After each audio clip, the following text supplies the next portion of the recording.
నిన్ను నీవే సత్కార్యముల విషయమై మాదిరిగా కనపరుచుకొనుము. తీతు 2:7. వ్యక్తిగతముగా, కుటుంబములు, మందిరముల, సమాజంలో అన్యులకు మరియు విశ్వాసులకు మాదిరిగా ఉండాలి. దేవునికి మహిమకరముగా ఉండాలి. నీకున్న విశ్వాసాన్ని మరియు సాక్ష్యాన్ని కాపాడుకోవాలి. విశ్వాసము మరియు క్రియలు కలిగి ప్రభు పాద సన్నిధిలో దేవునికి మహిమకరంగా ఉంటూ వర్ధిల్లాలి.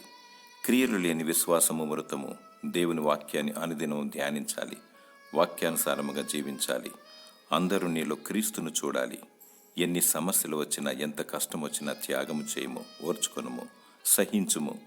క్రీస్తు ప్రభు వారి శిలువ శ్రమలను చూడుము. అంతం వరకు సహించువాడే రక్షింపబడును. వెనుకున్న వాటిని మరిచి ముందున్న వాటి కొరకు వేగిరపడుచు గురి యొద్దకే పరిగెత్తుము. జీవ కిరీటమును పొందుకునిదవు. దేవుడు నిన్ను మాదిరికరంగా దీవించి వర్ధిల్ల చేయునుగాక. ఆమెన్.